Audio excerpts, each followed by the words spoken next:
শিশুদের বিভিন্ন রোগ থেকে রক্ষায় টিকা নিতে কেন্দ্রে আসছেন বাবা মা, কিন্তু নির্ধারিত দিনে অনেকেই পাচ্ছেন না কাঙ্ক্ষিত টিকা।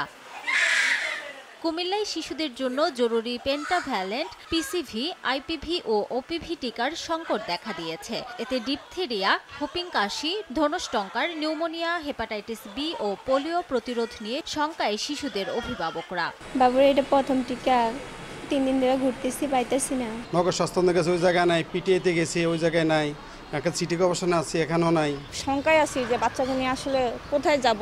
1 মাস অপেক্ষার পর ইপিআই সেন্টারে এসেছে প্রায় 24,000 ডোজ, অথচ মাসিক চাহিদা এর অন্তত দ্বিগুণ। এতে মাত্র কয়েকদিনের মধ্যেই আবারও ঘাটতি দেখা দেবে জানালেন মাঠ পর্যায়ের স্বাস্থ্যকর্মীরা। প্রায় 2 বছর হইব এরকম আমরা পর্যাপ্ত পরিমাণ ভ্যাকসিন পাই না, এজন্য মানুষ আইসা ফিরা যায়। জন্মের পর নির্দিষ্ট ব্যবধানে টিকা দিলে শিশুদের শরীরে রোগ প্রতিরোধ ক্ষমতা তৈরি হয়, কিন্তু নির্দিষ্ট সময় পার হলে স্বাস্থ্য ঝুঁকি বাড়ে। তাই শিশুদের সুষম খাবার ও পরিচ্ছন্নতায় যত্নবান হওয়ার পরামর্শ চিকিৎসকের। অনেকগুলি টিকা দেওয়ার মাধ্যমে কিন্তু পূর্ণভাবে সে ওই রোগের বিরুদ্ধে প্রতিরোধ ক্ষমতাটা অর্জন করে।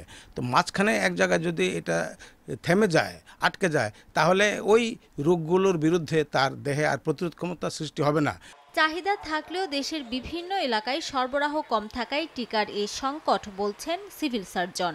আমরা আশা করি খুব তাড়াতাড়ি এই সংকট থেকে আমরা উত্তরণ ঘটবে এবং ঊর্ধ্বতন কর্তৃপক্ষের সাথে যোগাযোগ করাতে তারা বলেছেন যে খুব তাড়াতাড়ি টিকার সরবরাহ আমরা পাবো। গত বছরও কুমিল্লায় 6 লাখ পেন্টাভ্যালেন্ট টিকার চাহিদা থাকলেও সরবরাহ হয়েছিল 4,72,000 ডোজের কিছু বেশি। সময় সংবাদ, কুমিল্লা।